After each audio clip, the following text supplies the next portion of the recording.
नमस्कार दोस्तों, जय जोहार। मैं कौशल तिवारी और बिहनिया संध्या में आपका स्वागत है। भारत जोड़ो यात्रा के बाद राहुल गांधी ने इस देश में जो छवि बनाई है, कांग्रेस ने जो उत्साह पैदा किया है, उसे लेकर क्या भारतीय जनता पार्टी, संघ और ट्रोल आर्मी बुरी तरीके से तिलमिलाए हुए हैं, घबराए हुए हैं। क्या उन्हें राहुल गांधी की इस छवि से 2024 में खतरा साफ दिखाई देने लगा है? शायद यही एक वजह है कि अब जब राहुल गांधी ने विदेश में जाकर भारत की स्थिति का खुलासा किया, मोदी सत्ता की नाकामियों को सबके सामने रखा, तो भारतीय जनता पार्टी और उससे जुड़े लोग तिलमिला गए। कोई कह रहा है कि उसकी संसद की सदस्यता खत्म कर दी जाए, तो कोई कह रहा है कि उसे देश से ही निकाल दिया जाए। कांग्रेसी लोग सरकार चलाने नहीं दे रहे, संसद चलने नहीं दे रहे। उनका प्रयास है कि अगर इनकी संसद चली तो कार्य ज्यादा होंगे तो हमारा फिर अस्तित्व बचेगा ही नहीं, तो उनका तो अस्तित्व खत्म होने की कगार पे आ गया है।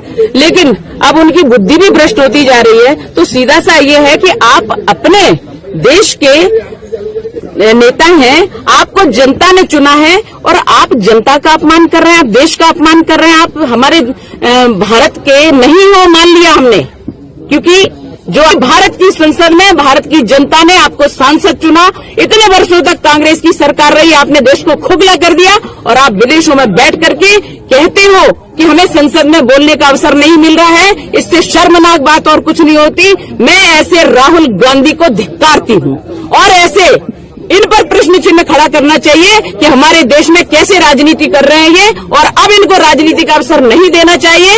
इनको इस देश से निकाल करके फेंक देना चाहिए, इनको इस देश से निकाल करके फेंक देना चाहिए। और अब तो देश के प्रधानमंत्री नरेंद्र मोदी ने भी कह दिया कि विदेश में भारतीय लोकतंत्र पर सवाल उठाना यहां के नागरिकों का अपमान है। हालांकि वे सीधे तौर पर राहुल गांधी का नाम लेने से बचते रहे, लेकिन जो भ्रम फैलाया जाता है वह साफ दिखाई देने लगा है कि आने वाले दिनों में विपक्ष को कुचलने के लिए क्या कुछ नहीं किया जाएगा। बदनाम करने की रणनीति नए तरीके से सजाई जाएगी, क्योंकि भ्रष्टाचार को लेकर जब एक पक्षी कार्रवाई होने लगी तो मोदी सत्ता उसमें खुद ही फंस गई। दरअसल भ्रष्टाचारी नेताओं की संख्या किसी भी पार्टी से भारतीय जनता पार्टी में ज्यादा है, और दूसरे दलों के भ्रष्टाचारी नेताओं को किस तरीके से अपनी पार्टी में मिलाकर भारतीय जनता पार्टी ने उसके खिलाफ चुप्पी साध दी, उसे लेकर भी कई तरह के सवाल उठने लगे हैं। अब तो समूचा विपक्ष ही नहीं, आम नागरिकों की तरफ से भी आवाज उठने लगे हैं कि करो, भारतीय जनता पार्टी में चले जाओ। वह भ्रष्टाचारियों या अपराधियों के लिए सबसे बड़ा वॉशिंग मशीन है। तो इन परिस्थितियों में सबसे बड़ी बात तो यह है कि क्या राहुल गांधी आने वाले दिनों में मोदी सरकार के लिए सबसे बड़ी चुनौती बनकर खड़े हो गए? क्या कांग्रेस के नेतृत्व में तमाम विपक्षी दल एक मंच पर खड़े हो जाएंगे? ऐसे कितने ही सवाल हैं जो भारतीय जनता पार्टी की बौखलाहट को दर्शाने वाली है।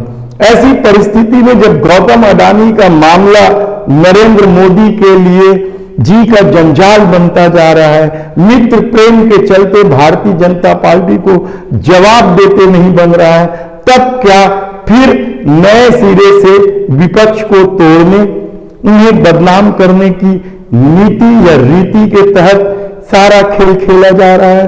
क्योंकि विदेश में जाकर किस तरीके से देश के प्रधानमंत्री नरेंद्र मोदी ने भी बयान दिया, वह किसी से छिपा नहीं, वह तो सोशल मीडिया में जबरदस्त ढंग से वायरल हो रहा है।